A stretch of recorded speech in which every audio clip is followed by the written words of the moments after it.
Greetings, citizens of Nerdtropolis. Sean Todd here, the Mayor of Nerdtropolis, and I had the extreme pleasure of hosting Dean Cain's panel at Superhero Comic Con. But from his iconic role in Lois Clark, The New Adventures of Superman, to his dynamic career in film and television, he's a true hero both on and off the screen, and was my first live-action Superman. Give a super-powered welcome to the one and only Dean Cain!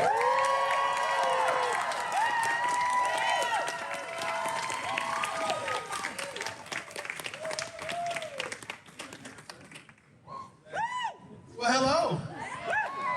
All right. I recognize a lot of these faces out here. All right. Whew. You've had a busy day today, huh? It's been steady and busy, but very organized. Isn't this a great con? I mean, it's amazing. I'm shocked. It's incredible. How many first-timers we have, actually? I'm a first-timer, actually, out here. Yeah, there you go. Love it, right? They're not all this good. I'm just saying, it's just really well organized.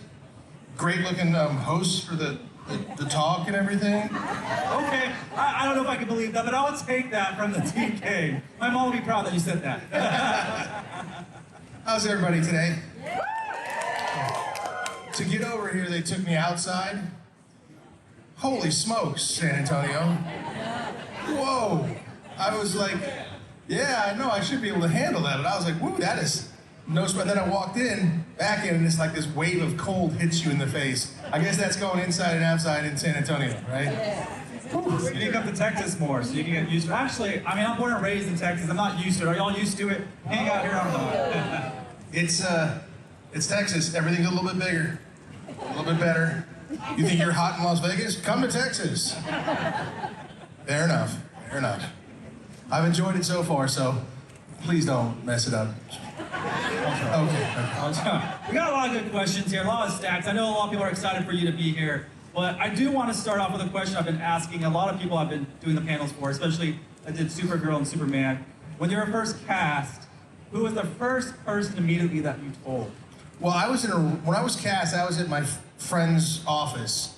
It was a production company, and they make smaller films, and there were like 6 people there with me, so they knew immediately. Who was right then and there. I was like, yes! I remember that moment. I was a football player for a long time, and there's things sometimes when you're playing football and you hit somebody just right, and just boom, and you don't feel the hit, and they go piling down. I felt like that when I got it, and then I was so excited, so I immediately hung up and called my parents, Mom and Dad. What was their reaction when you told them? My mom was super excited, and my dad was, it's one of those things where I keep doing things in life where my dad's proud but can't believe I actually did it, and he kind of just laughs like, you're too dumb to know better. And that's sort of the sound he made. And then I think he also understood all that was gonna happen with getting that role. So he was less enthusiastic, but very, very proud. We're all proud of you. You're one of our favorite, Superman, especially mine. I told my mom I was doing this. She was very, very jealous, obviously, because I'm a kid of the 90s, but so you're my first live-action Superman. Yes. And one of my favorites. So everyone loves you out there. And what a great show this is. I actually started watching it before I knew I was doing this panel. And I was like, wow, this is just weird, because I just started rewatching it probably a couple months ago, and then when I heard it, I was like watching it more and more every day. All my days were about the show. So I want to know, what is it like stepping into the boots of such an iconic character and putting on the suit for the first time? Oh, I'll get to that in 1 second. But the show, you started watching it again, it's dated, but it still holds up. You know what I mean? Like, it feels vintage. I don't know, is that a weird thing to say? Right? It feels vintage, like even the colors. It was vintage when we were making it. They did such a great job. It had a sort of a throwback to those, 40s and 50s and that sort of feel, and the outfits that Terry would wear. Who, by the way, is the greatest Lois Lane of all time. Agree? Yeah. So it was. It's a great feel. I mean, when we, for us to pick up a cell phone, it looks like this. Maybe we had something up here. I don't know, but it was. You look at the technology difference, and yes, it's true. We didn't have cell phones back then. I know, it's hard to believe. But then you look at the technology stuff, and that's just the stuff you go, okay, it's from a while back. But the story holds up because it's about people, and it's fun, and it's engaging, and it's about concepts, and so it still holds up, and I'm super proud of that.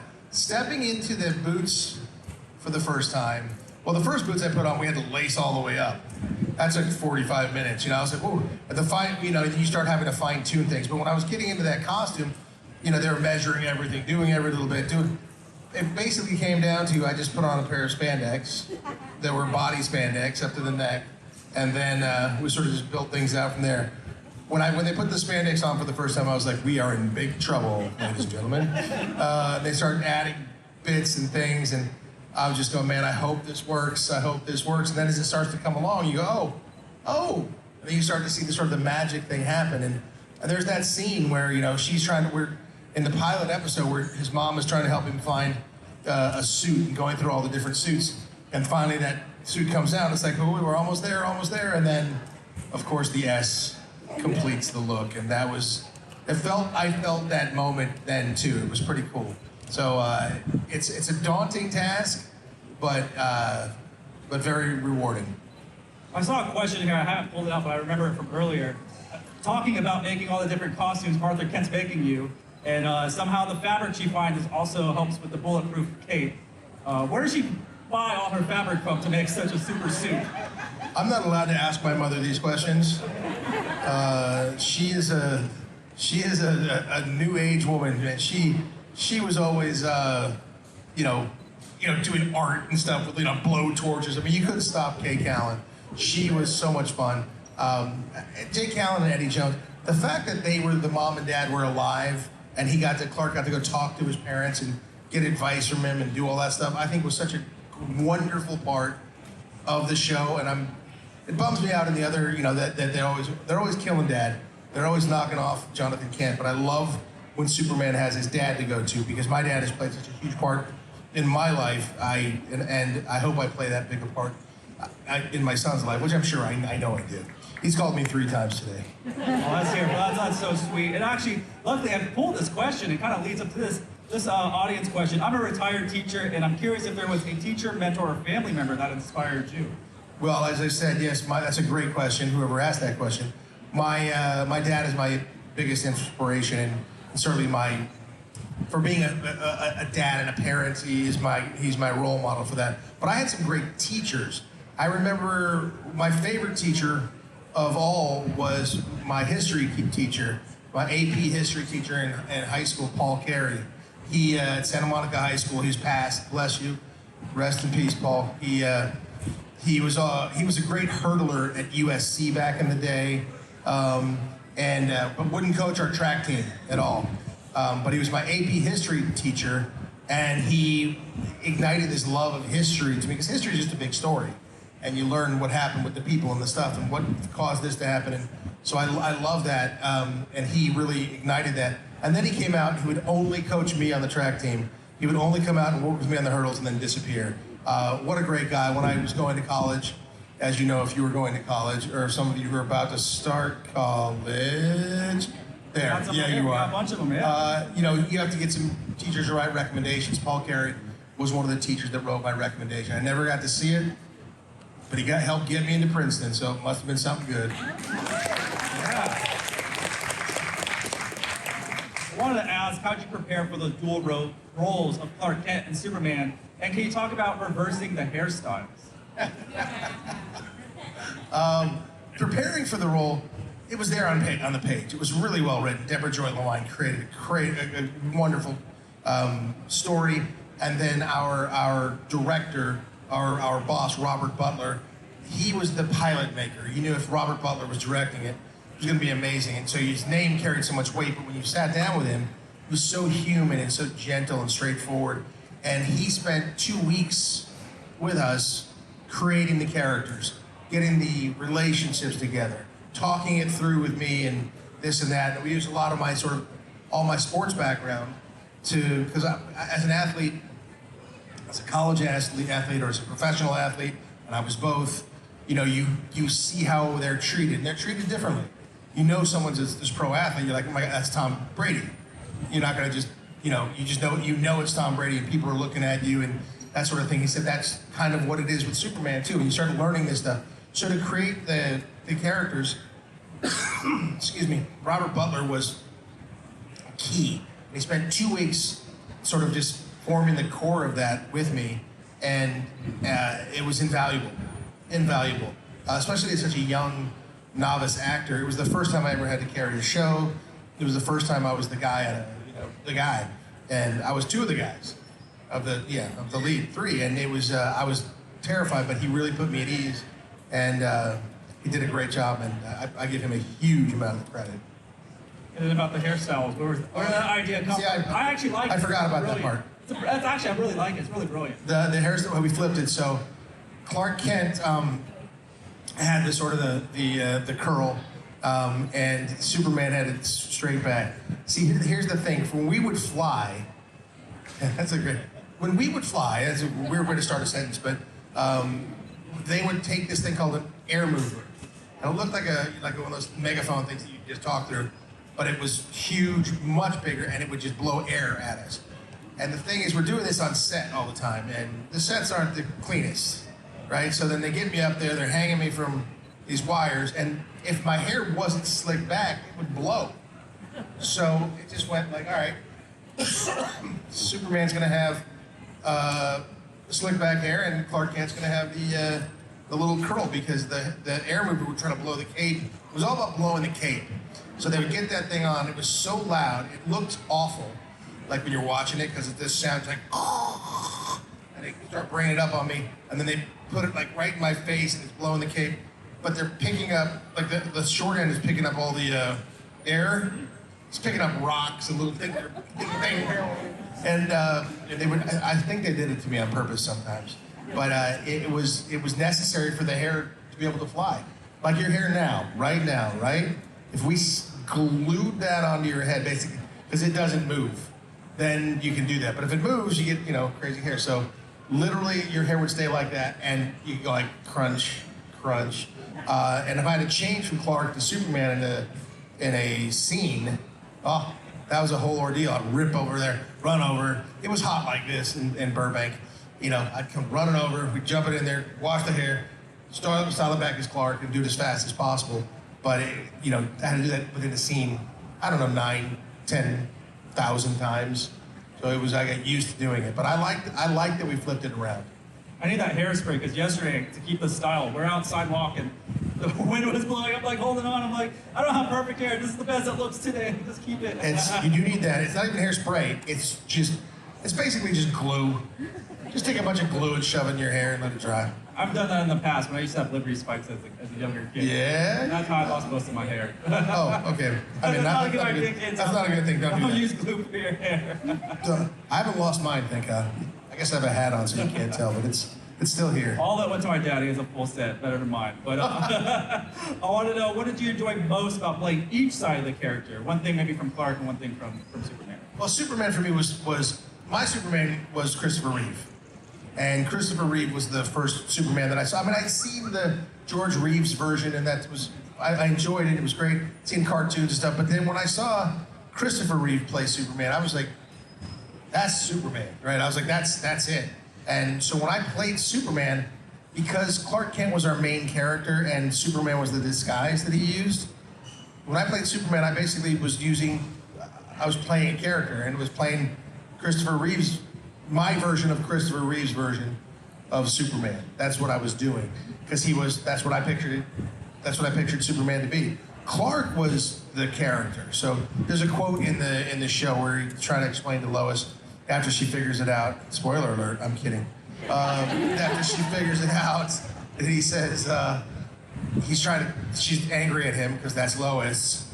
And he says, look, he's like, Superman's what I can do. Clark is who I am. And that was that is the heart of what we were doing on the show. I know who the character was. And so he was the character. And the scene that the final scene that I did to get the job was a scene with Jonathan Kent outside the farm in Smallville, explaining, I'm different, and why am I different, and I just want to be normal, and blah blah blah. And so that's the heart of the character, and it was on the page too. It was just so well done. So there's a couple questions there I really love, and I'm going to follow up with them. But You know, you're a natural athlete, you're already in shape. Did you have to get into extra shape when you were putting on the suit? Because it also, questions here is, what is your favorite comfort food? There's one episode I watched recently where she opens the fridge, Lois opens the fridge, and there's all this junk food that like a 5-year-old would eat, and she makes a comment about that. So also, like, you know, what were just kind of your guilty pleasures for snacking?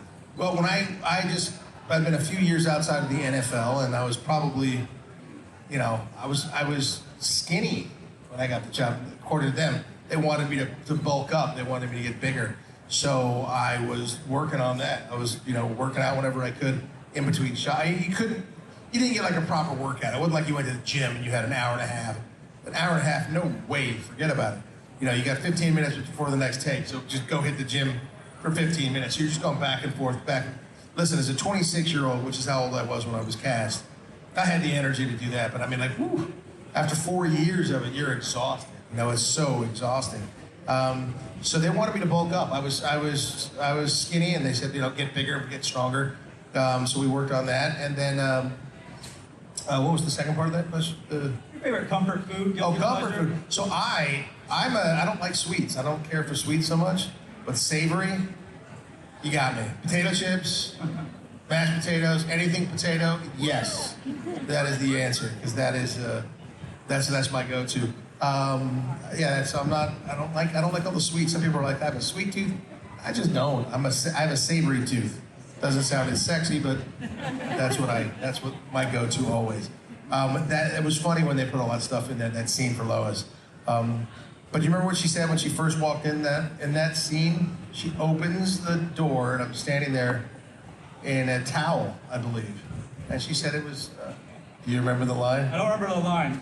She said, I told you it was 6 o'clock. I thought you'd be naked, ready. And Terry had a great delivery of lines, and like I said, the greatest Lois Lane of all time. She really was. I believe it, right? We believe that too?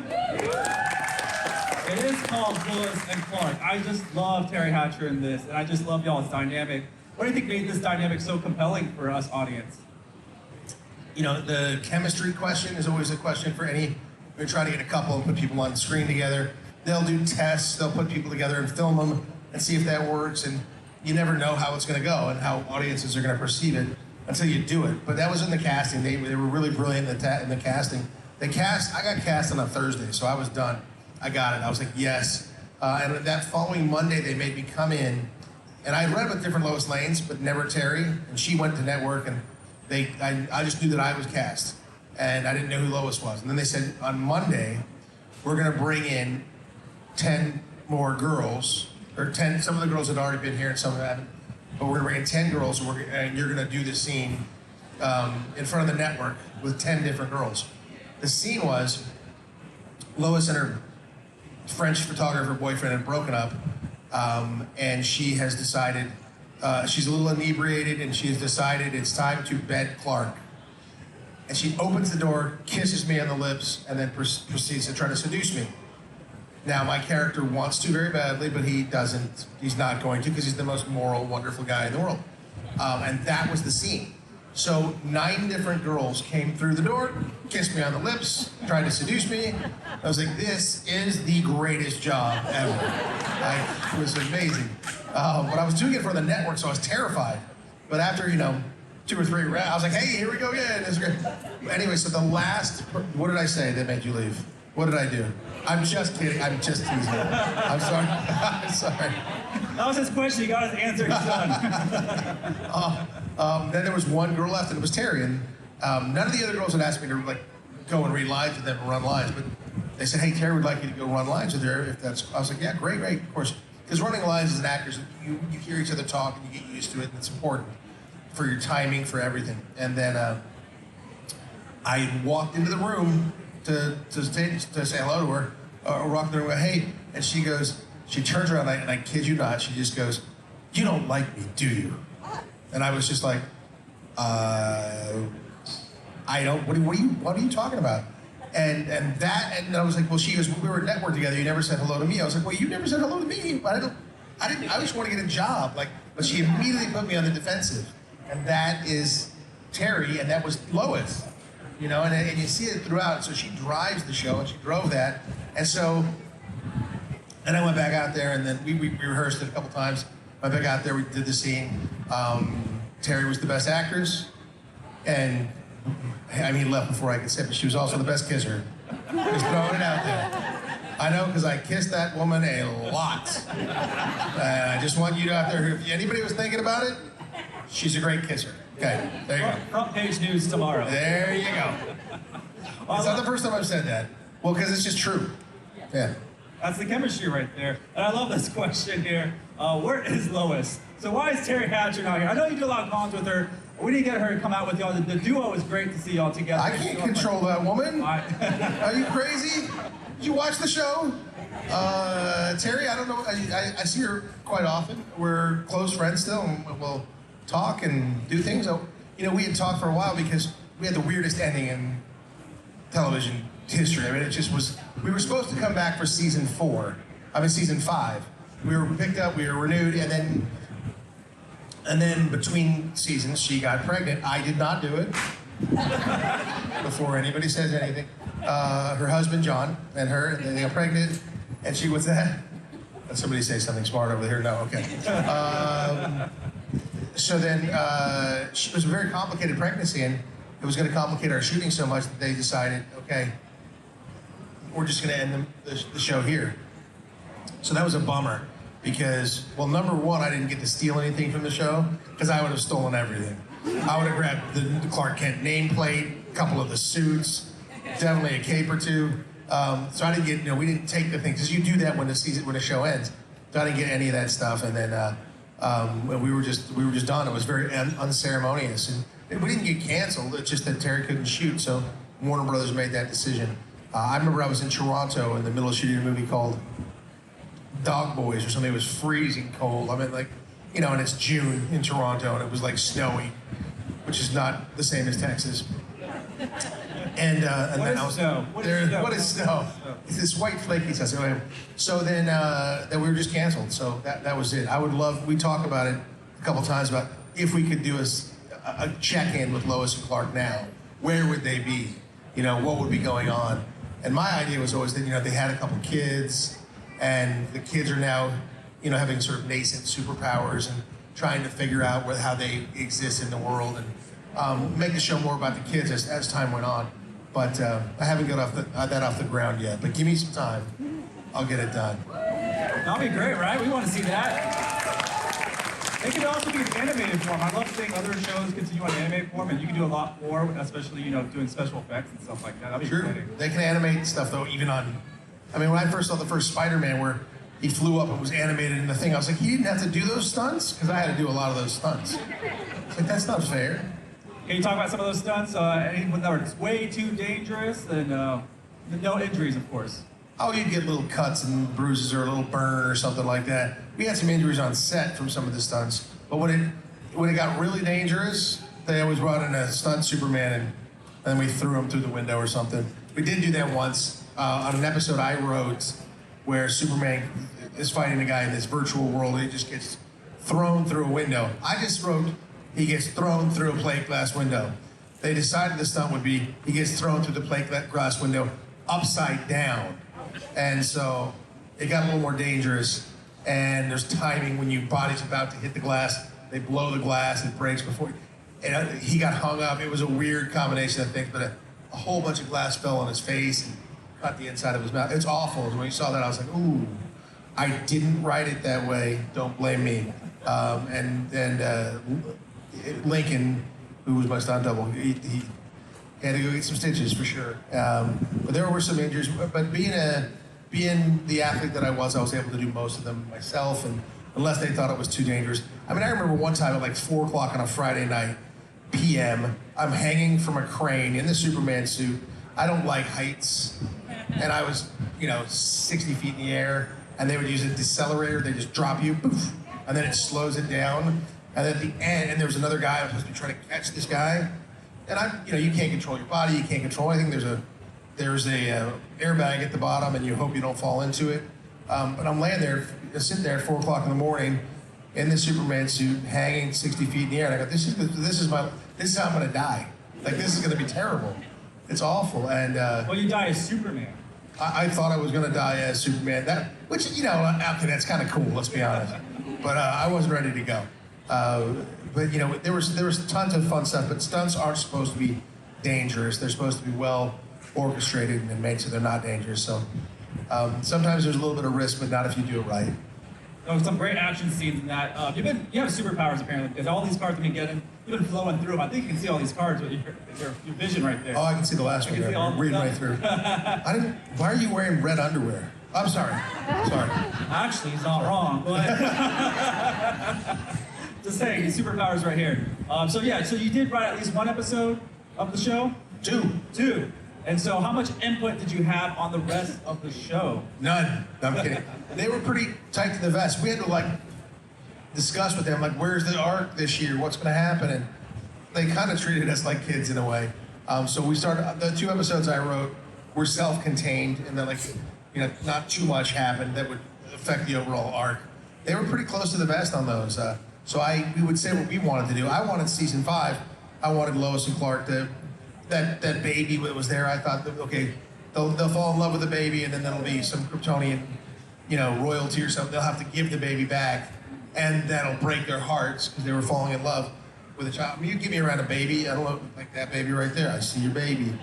Like, give me that baby for 5 minutes. I'm gonna want to run out of the house, out of the place with it, because you just fall in love with babies, and if you're caring for them, and so I think Lois and Clark would have fallen in love with this child, and then had to give the child back, and then they would have, you know how like a lot of couples are trying to conceive and they have trouble, and then they adopt, and right after they adopt, bam, pregnant. It's something about in the head or whatever it is, and I think that was what would have happened with Lois and Clark. It would have just happened. It would have been a big shocker, and we would have been surprised to see what that baby looked like. Still a chance we could probably see that. I'd love to. Get the project going. Yeah, let's go. Let's go. Want to know what aspect of Superman's personality you relate to the most? His humility. Hard. I think the most important thing that, like, everybody who plays Superman or even Supergirl, like Melissa Benoist, they're kind people. Like, they're nice. Like, you want to trust them. And I think everybody that has that, you know, Brandon, maybe not Tom Welling. I'm just kidding, Tom. I'm kidding. I know he's sick today, so I got to rip it. He's also the funniest of the whole group of us. Welling is hysterical. But I think you have to have that kindness. And that's the thing about Superman. Even though he's the strongest being on the planet, he's kind. He's your friend. And I try to be that, and I'd like to be that. I'm not quite as good as the Boy Scout in blue, just because you can't play football all these years and not have a little bit of a dog in you. You got to have a little bit of fight in you. So, and I think that's necessary to survive in this real world. So you mentioned Supergirl. You were both on Smallville and Supergirl. How was that to be brought back for that? Also being with Helen Slater, which was like, that's just awesome right there. It's very confusing because I was my cousin and my daughter and thing. It was a very, very. I was going to make a Kentucky joke right now, but I'm not going to. I play somebody from Kentucky. No, it was really fun. When I got to go on to Super Smallville, Christopher Reeve had already done it. Once Christopher Reeve had done it, it was just carte blanche. I mean, you had to do it. And they found something that was fun for me to do.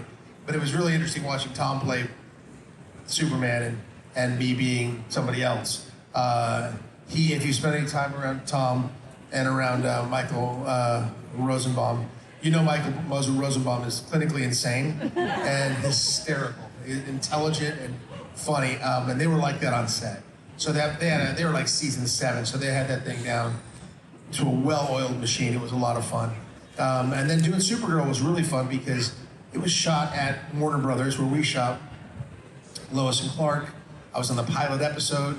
I remember sitting with Melissa and explaining, you know, I said, look, one thing I can say is this is a marathon, not a sprint. So make sure you take time for yourself, you get your sleep. I would get 6 hours of sleep a night. That's all I could get in the turnaround time. I couldn't do that now. I should have done it then, you know, because it just wears you out. And, you know, she did it for many, many years. She had a little more time off. We didn't get much time off. I would get about 6 days off a year, you know, shooting Lois and Clark. So for out of 9 months, you know, we'd work 5 a.m. on a Monday, finish at 7:30 a.m. on Saturday morning. So it was tough. It was real tough. So I thought it was really interesting watching Supergirl get born, and then they had to go move it up to Canada, and then I would make that trip as well. But I just I love being part of the lore. I think it's fantastic, and I feel a great sense of pride having played that character. And you know, people try to run away from characters they've played before. I'll hang with Superman. I'm good with that. I'm all right with that.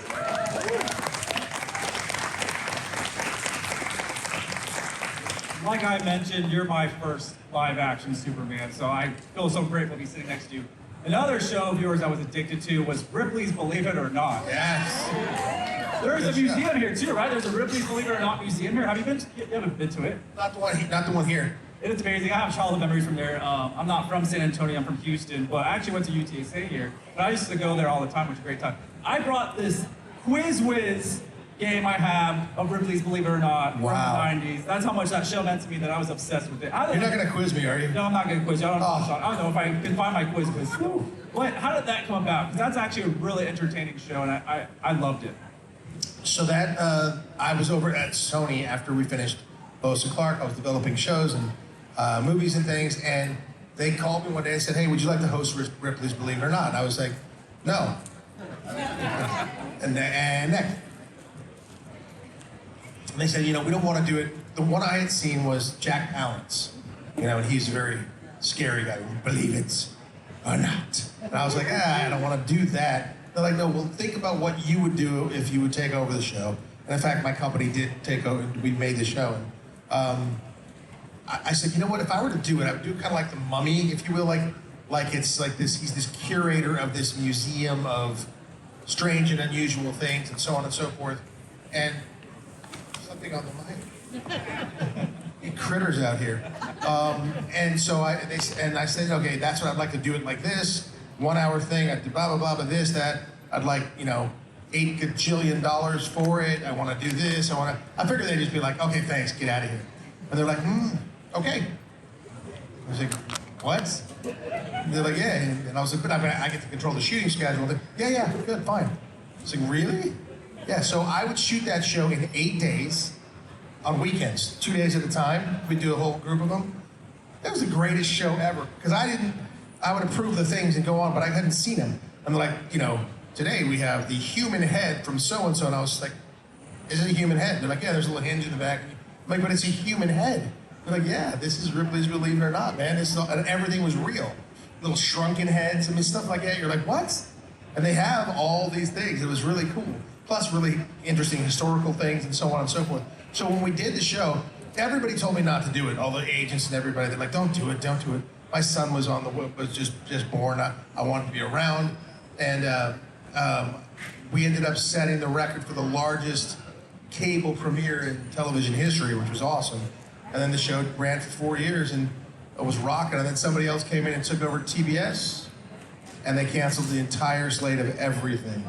And we were done. But now it runs in syndication, still runs. And it's worldwide, and it's wonderful. So I loved doing that. That was so much fun. I'd still be doing it now if I could have done that because it was easy and it was fun and it was entertaining. It was a great show. I'm probably gonna find a way to watch it again. I just loved all the episodes. They're fantastic. Was there a certain segment, a certain thing that just shocked you that you couldn't believe it yourself and you thought, this is fake, this can't be real?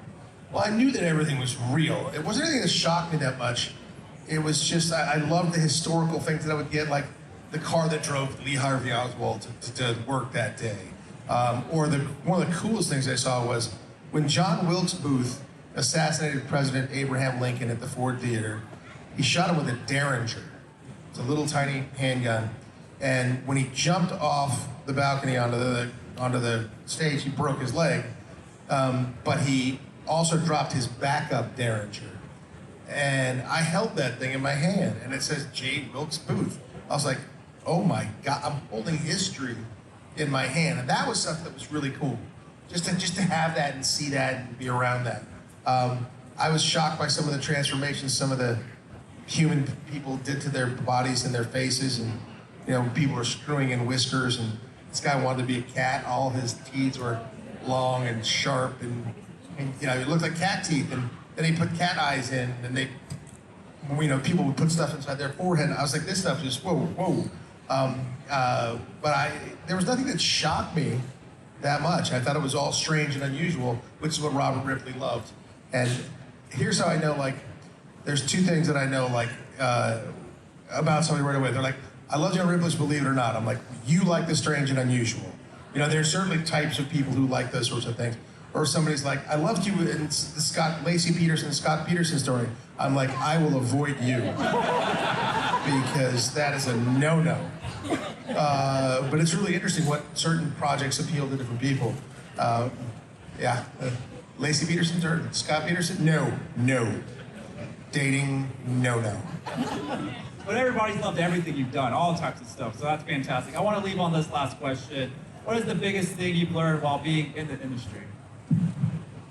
The biggest thing I've learned being in the industry is that, and I knew this all along, my father was really clear to me that I should keep this in mind, is don't believe the hype, whether it's positive or negative. You're People's Sexiest Man of the Year. Next year, you're not. What happened? You got less sexy? No, it's just all that's a game and it's a gimmick. And if you start believing your press, your good press, oh, everybody loves you, oh yeah, you're the greatest, then you got to believe your bad press. You're the worst, you're terrible, blah, blah, blah. There's a joke in Hollywood. How many actors does it take to play a role? 100. One to do it and then 99 to go, I could have done better than that. And that's true because, somebody gives a great performance, and you're like, that's it. They get Denzel Washington wins the Academy Award for Training Day, and then someone else is like, he wasn't doing anything. That was no good. And it's subjective opinion, and if you live on that, it's going to be rough because they're always. It's like the thing is that's weird though now is with social media and you kids especially, they're going to hate on you, no matter what. You could be the most beautiful person here, in the world, and they're like, so ugly, so terrible. That you can't buy into that stuff. Don't let that stuff affect you. Be true to yourself. Do what you do. Be happy within yourself. And if somebody's doing that, they're just haters. That's just mute them, block them, whatever. Get that out of your life. You don't need that. There's nobody better than you is going to be criticizing you. It's always somebody who is in a lesser position than you. And so keep that in mind. Don't take that stuff seriously. And that's something we all have to do as actors. That's why you see so many actors that are so insecure. They just are because, they get built up or torn down. And you just can't worry about other people's opinions. Well, then, believe it or not, we all love you here. That's a fact, right? Thank you for sitting with me. I appreciate it. Thank you so much, Steve Gonzalez. Thank you so much, audience. A great question, and we'll do it again hopefully soon. Thank you all. Thank you all. See you out there. Once again, this is Sean Taj, the mayor of Nerdtropolis, and stay tuned for more movie news, reviews, interviews, and trailers.